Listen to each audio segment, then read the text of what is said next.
Hello YouTube and welcome to Sega SG Awesome, a chronological look at every game released for the SG-1000.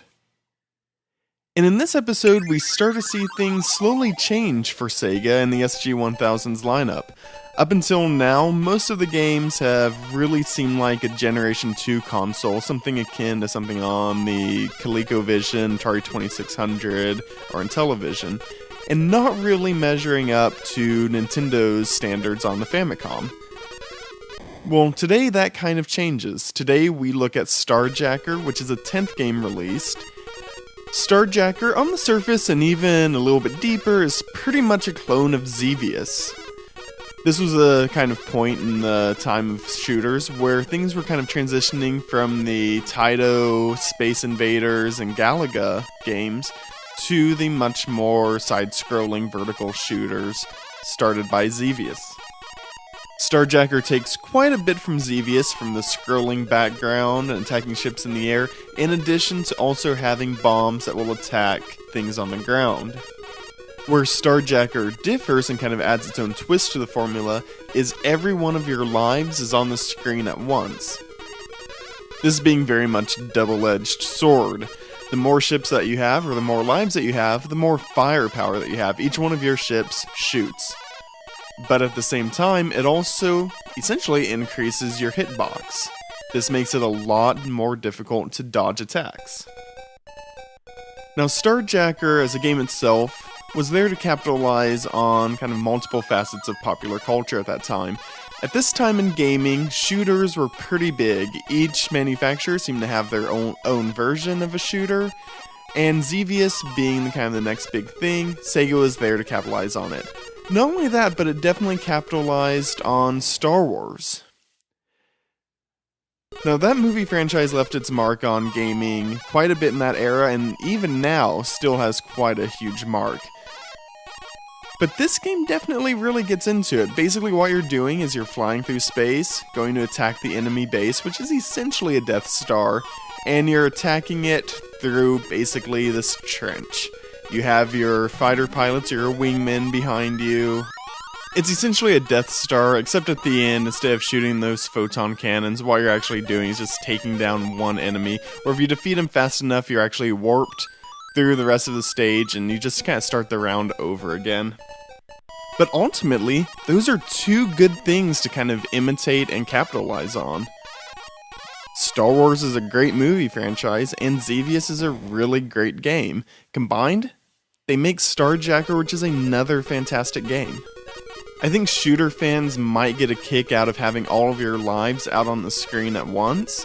If nothing else, this definitely adds a different kind of vibe and challenge to the traditional shooter, and something that you really didn't see very often. Really, the only thing that I saw in this was Track Scan by Sega, which was an early vector-based game, and I really can't think of many other games besides that really kind of treated your lives and options that way. Unfortunately, this game's not available on many platforms.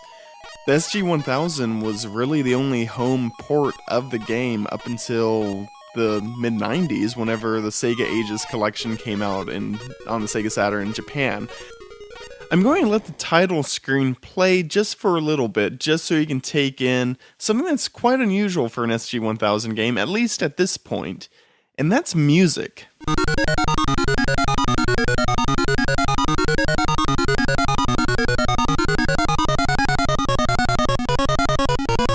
That's right, music in an SG-1000 game. Impressive. This is one thing Sega never really caught up to the Famicom with during its 8-bit lineup, but the music in this game is fairly impressive. It's somewhat catchy. Now granted, it's not the best video game music by any means, but up until now, where everything we've had have just been the bleeps and boops, it's not that bad. In fact, I kinda like it. I especially like that you have two different songs in the game. Whenever you're approaching the base, and you're just in space, it's a different type of music than whenever you're actually in the trench going through the base to finish out the boss. Kudos to you, Sega. And in addition to this being the best sounding SG-1000 game, I would definitely argue that it's the best looking SG-1000 game that we've seen. Now I do have to say this is not a very good arcade port. It's definitely a fairly competent arcade port, but it differs greatly. I mentioned earlier that this game has two different weapons, the air attack and also the ground attack. You have the bombs to attack the cannons, everything like that on the ground of the trench. They leave that weapon in the SG-1000 version. Unfortunately, they don't really encourage you to use it very much. There's not a lot of ground enemies to attack, and most of the time you can just avoid them. And whenever you actually try to go at them, you're just going out of your way for something that doesn't really affect your gameplay very much. So they might as well have taken out the ground attack weapons. This, I think, was something that was probably a limitation in the programming space and just ability or time of the programmers, but it's a shame that there isn't more use of this dual weapon style. Ultimately, if you have an SG-1000, pick this game up. It's really probably one of the top 10 games to pick up for the system.